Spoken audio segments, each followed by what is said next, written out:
All right, hey everybody, welcome back. I hope you're all doing well. Thanks for tuning in. Thanks for hanging out. Back again today with some more gameplay analysis. Got some really great feedback on the last one. Thank you guys so much, by the way, for all of you who are subscribed, for all of you who frequently watch the videos. So much appreciated. But you told me that it was really helpful for those of you learning how to play Vynnset to hear me talk through some lines, do some critical analysis. Of course, I miss stuff here and there as well, so it's really helpful for myself as well to look back on games and maybe, with a new pair of eyes, highlight maybe some different ways you could go about playing some of the lines. So anyways, let's get into it. So this was a really interesting one that I chose here. This was actually into Arakni. So I'll get it going here. So we were paired into Arakni, and I wanted to show this one because honestly, I've been seeing a lot of aggro floating around out there. So let's take a look at some choices here. I think I'm going to, I'm treating this obviously as a fatigue sort of matchup. So I'm putting in some aggro pieces. I'm also putting in sort of my, and I'm not afraid to go over 60 here. I'm in fact thinking about playing 68 in the deck, pulling out some sink belows. So the decision here, I don't have a firm plan into Arakni, but I'm thinking that this is going to be very, very straightforward sort of fatigue plan on the other side of the table. So I'm not that worried about them hitting me back with stuff. Honestly, if you could, I could pull out the reduced to rune chant probably as well. It wouldn't hurt me too much. I am going to leave some in because they are going to present, they do have some on hits that I'm pretty scared of. So I'm happy to run reduce the rune chant.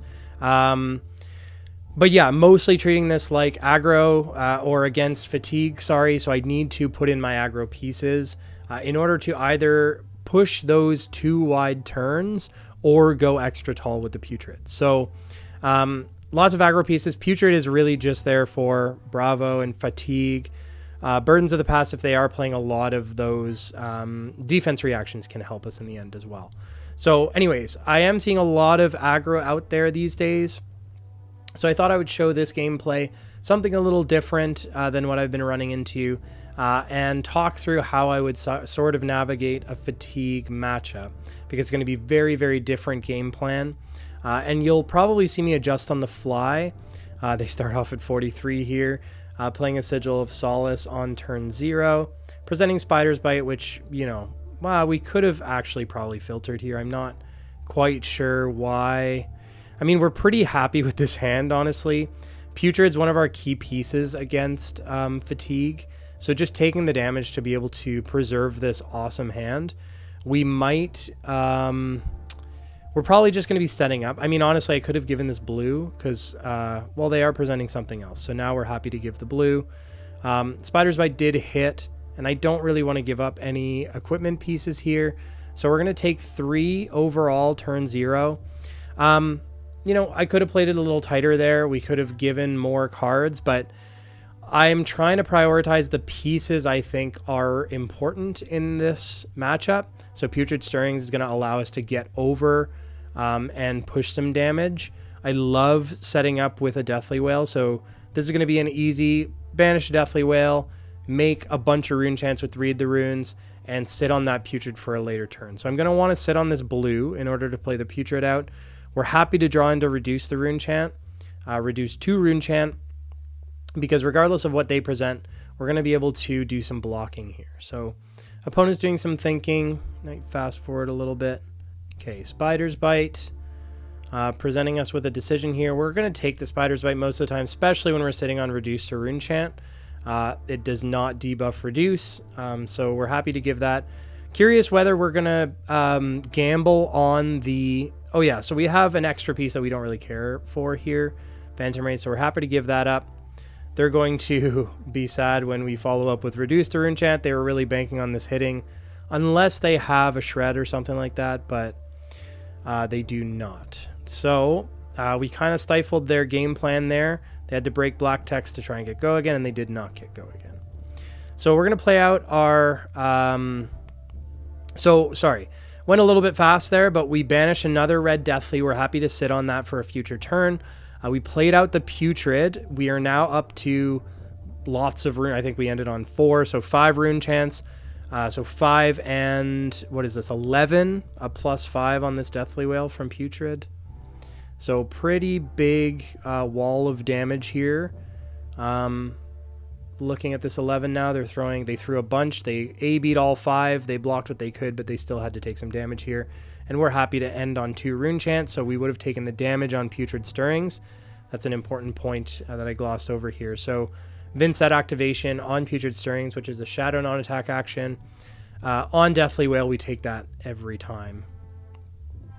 So here we're happy once again. We're at 3. We're going to do the same thing we did last time. So taking the damage from Vynnset's ability, play the Putrid Stirrings out. We had a blue in hand, present a second red Deathly. So we're going once again for not quite 5 this time, but 3 rune chants, 1 unpreventable rune chant, and a Deathly Wail for 11 once again.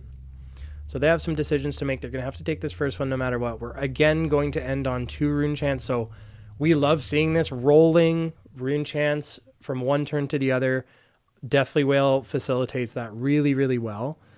So we're really, really happy about how we're rolling right now. We have another Deathly Wail bank, so we're banking Deathly Wails every turn. So this is, we're rolling quite nicely right now. A little bit more of an awkward hand, but we're happy that we're sitting on that Deathly Wail, so we're not going to have a nothing turn. We're also happy to sit on one of these Revels. In Arsenal, the other one is not really doing much for us right now.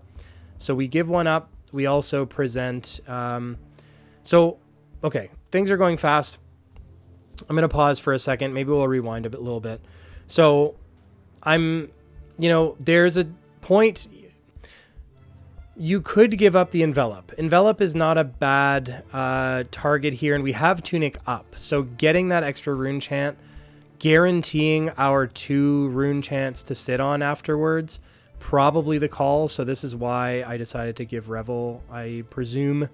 So we give Revel, we follow it up with Reduced Rune Chant. We've seen this, and then we roll into our next turn. Oh, we have to banish one of them. So that's something that I did not think about. So we're going to have to banish this Envelop in Darkness. I guess we just maybe we didn't want to see Revel go to banish, but it went to our discard anyways, so that's okay. So another 4 rune chants being presented here. They're all preventable, so they have a decision to make here in terms of whether they want to stifle our rune chant generation. Pitching a blue, again, they're on the fatigue plan, so they're happy to pitch cards to us. They did end up taking a damage, though, so they are going to allow us to roll at least 1 rune chant over, which we're happy to do. We sit on this Revel for a future turn. They present Fiendel's Fighting Spirit. Checking how many rune chants we have. We have nothing banked in Banish, so we're probably, least friction is Phantom Wraith. I'm trying to think through here whether there is a line, and I think... there might be a line where we do present Revel. So I'm going to pause for a second. If we banish, least friction, banish Phantom Wraith, we're at 2, we present 2 and 6. No problem. If we want to go super spicy here, we could Mauve, banish either one really, but maybe banish the Deathly Wail because Phantom Wraith has a larger number. So we go Mauve. So banish Deathly, Mauve, Phantom Wraith, Revel, and then just play the Phantom Wraith out. I don't know. Or banish Phantom Wraith. I may have already said that. Mauve, Phantom Wraith. I think that's what I said before. Revel, play Deathly Wail out, and end on Rune Chants. That's a pretty good... So I wouldn't be surprised if we decide to take some damage here to try and set up a big turn, which is exactly what we're going to do. So we came to the same conclusion. Play out this Mauve Skies. Play out the Phantom Wraith for 2 and 6. Follow this up with Revel, and then we're going to follow this up with another 4 and 5. Actually, we won't be able to carry... I forget that sometimes. We won't be able to carry the Rune Chants forward because of Revel, unfortunately. But it's still presenting a lot of damage that they're not going to be able to deal with. There's no world where they deal with all of this damage. They now only have 1 card left in hand, so best they can do is block 3. I guess unless they have a D-React or a D-React in Arsenal here, but I don't know how D-React forward this deck is. So presenting the Death You Will natural, we decided to sit on, I think I like that decision as well. So rather than just try and push the damage there, we're happy to sit on Revel for an even more impactful turn and preserve a rune chant to just grease the gears for next turn. And here we're going to be able to come in with a widespread destruction. So let's see. They're going to give us a death touch. Curious whether we choose to block any of this. We do have Tunic up for our envelop, so we can give one of the widespreads and maybe cover the rest up. We don't want to sink this Revel. It's too important of a piece. So we might still end up taking damage here because I don't know if I want to give creepers this early. We could give Mob Skies, honestly, and still be kind of happy because the Mob Skies doesn't present... It does present something, like they're going to want to block this out anyways, so I don't know if Mob Skies is that important here. So, you know, I'm thinking, because this is not an easy decision, rethinking the block here. There could be another line, especially with the Tunic up. I'm just choosing to take it so that we can push damage, I guess. We'll see. That was questionable, honestly. I don't know if I'd play that again. So we're going to have to Tunic for Envelop in order to play this Destruction out. So Mob Skies Destruction. Yeah, this was not the cleanest play here because now we're kind of stuck with this other Destruction in hand. So I think it would have been prudent to give up the Destruction and maybe even the Mob Skies. But they're going to let this hit? No, they're going to de-react. Yeah, okay. So we still peeled some cards from hand. This is going to roll over to the next turn unless there's some... Oh, we're just going to present Scepter. That's kind of an interesting play. How do we have 3 rune chants? Did that hit? It didn't hit. They covered it up. How do we have 3 rune chants? Processing hit. What? We're going to back it up. Oh, it was for 8. They didn't cover this up completely? I thought they did. They blocked it for 7. That's weird. I guess they didn't want to give us Tunic and they wanted to hold on to this card. I forgot about the Envelop Pump. So it's coming in for 8. They did not block it fully, so they're allowing us to... Yeah, so this is a big win for us. I think this was a flub on both sides. I'm not sure the way we chose to play it was... just going to pause for a second. Was the best. Honestly, I think it would have been a more prudent play to cover up the Death Touch because we took an extra 2 damage on Blood Rot there. I think covering up, giving Death or the Widespread Destruction and the Mob Skies plus Grasp would not have been the end of the world. We would have still been able to present the Grasp for 8. In this case, it paid off because they let Destruction hit, but in no world would that be the norm. So I'm happy with their decision in the end, but it may have been the wrong decision. I think, you guys tell me what you think, but I think it might have been a better decision to cover that up. So the Putrid's a bit awkward in this hand.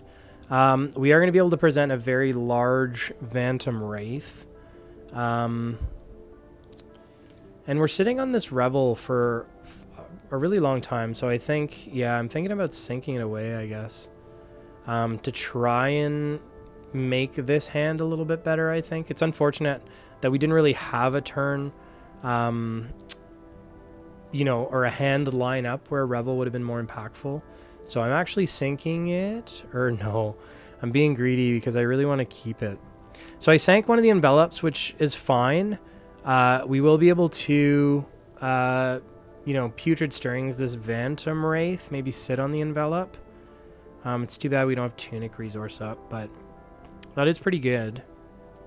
It'll be for 5 and 11, which they won't be able to cover up fully, so they'll take some damage. We are a little bit behind in terms of life here.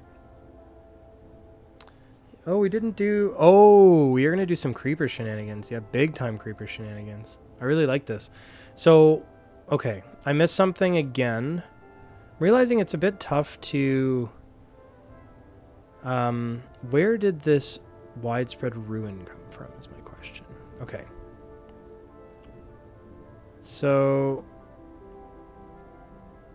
is the widespread? The widespread ruin is not there. So crown. Oh, the plunder run. Plunder the poor hit, actually.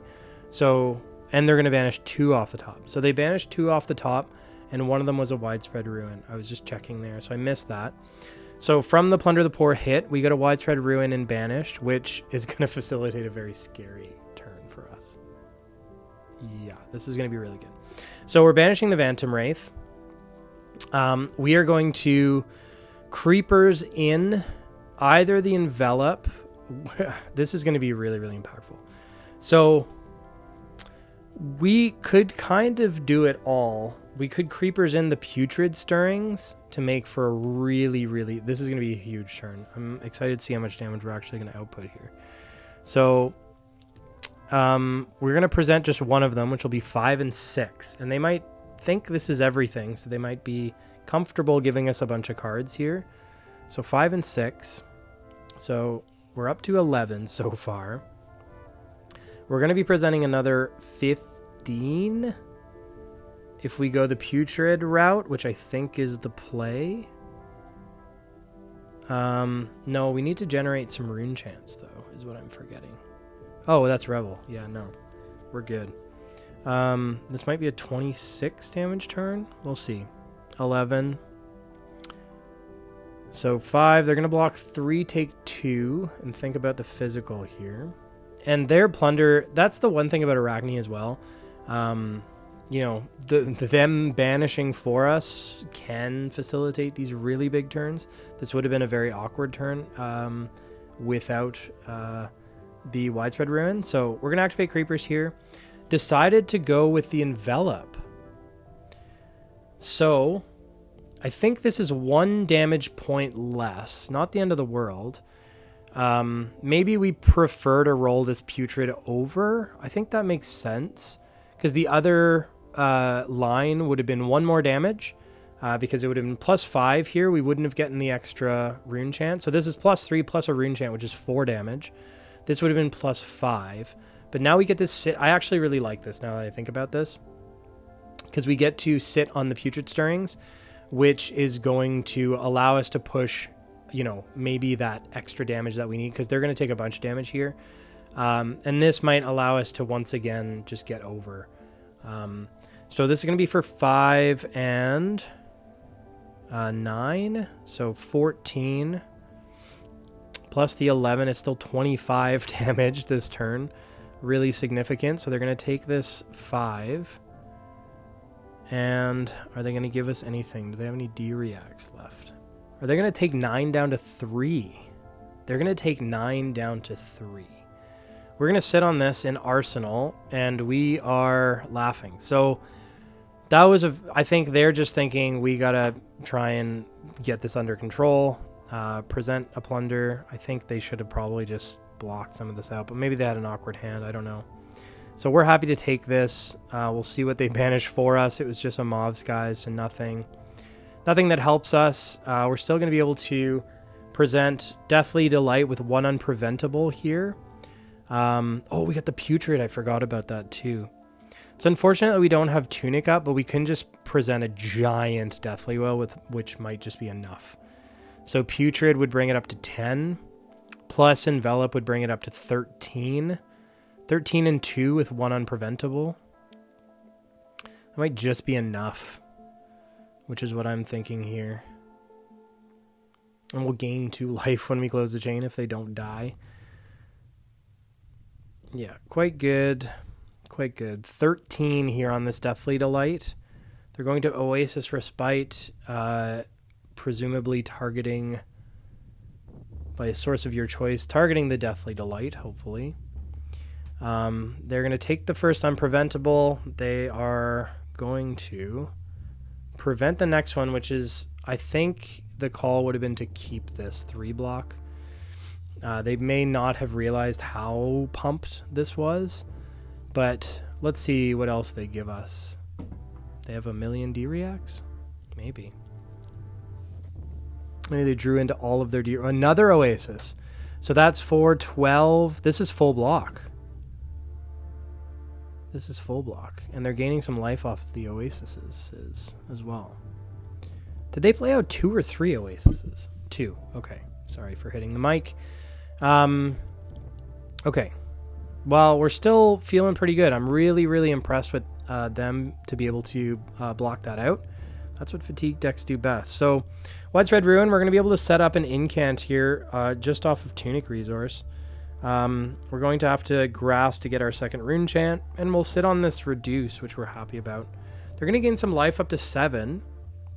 So they're still in this game for sure. That's the thing about fatigue. The game is never over as Vynnset. You really have to do what you can to keep the pressure on.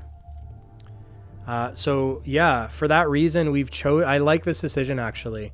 There's no point swinging like a small sort of something that we think that they're going to be able to cover up, especially now we're back to sort of life parity. I decided to sort of take a build-up turn. They're going to present something scary. That's fine. We got 2 Runeblood incantations, which is a little bit awkward to draw into. They're presenting 6. I don't remember the on hit for this. We'll have to, maybe I'll hover over it again and we'll pause, but so we're going to put some cards in front of this. Oh yeah, I have the, we might stifle their black text again. We have the D-React, so that's great. And we've preserved our equipment for this long, so that's really nice. We're able to keep this hand, and we're going to be presenting lots and lots of rune chants every turn here. So they do have an arsenal. We are going to set up 2 Runeblood incantations here, which feels pretty good. So okay, I'm going to pause for a second. I don't remember if the last iteration of the list, we're back on 3 Runeblood incantation, by the way. I'll post an updated deck list. So I came to a realization recently, and apologies for the aside here, but I think it's relevant. I came to a recent revelation sort of thing. So I've been tweaking the deck, trying to lean more aggro in order to compete with the more aggressive decks out there. But I've come to the realization that pieces like Runeblood Incantation and even Funeral Moon to a certain degree. So actually my most recent list is back on 3 of each in the main board. So, you know, I keep trying to stray from the consistency game plan into a more like high ceiling damage output game plan.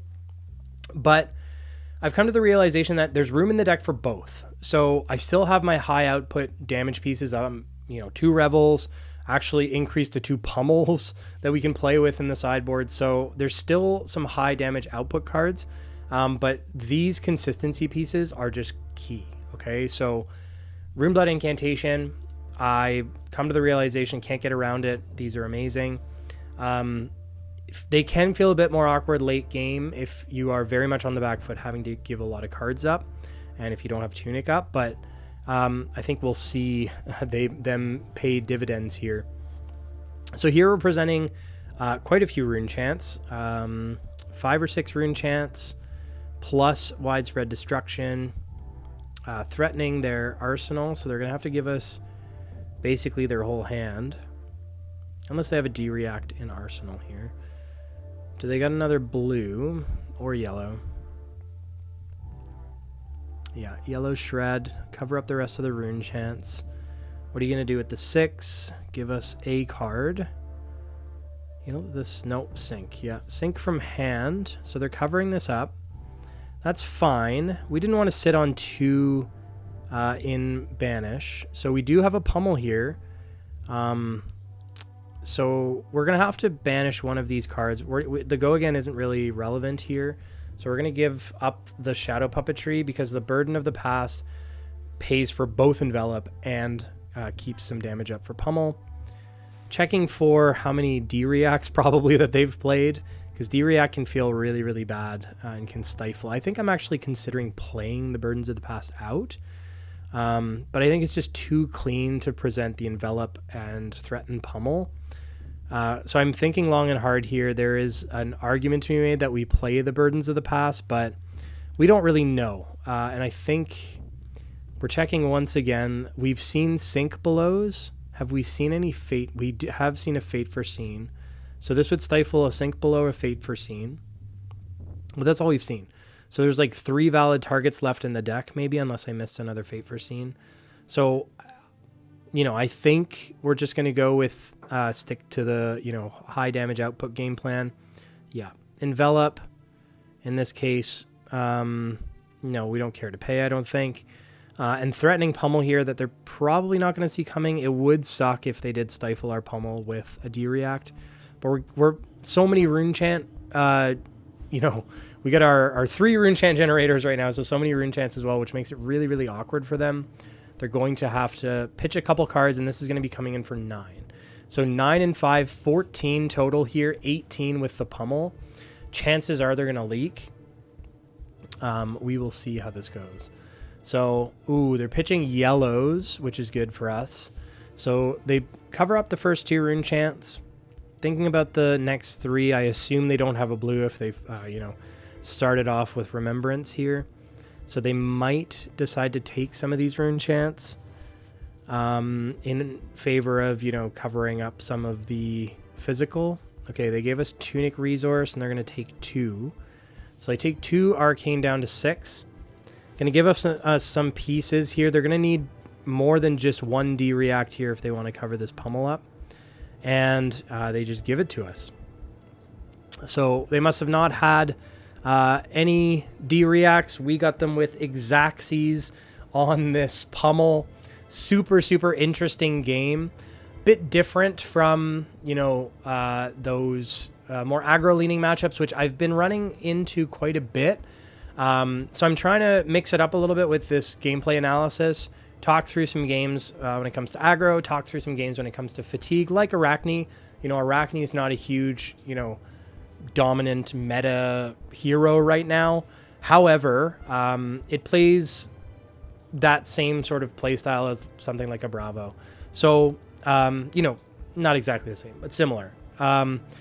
So anyways, interesting to see how we might manage our resources differently, manage our, cards in banish differently, build up for those bigger turns to try and push damage. They gained a bunch of life throughout. So anyways, really, really interesting game. I hope you guys gleaned something from it.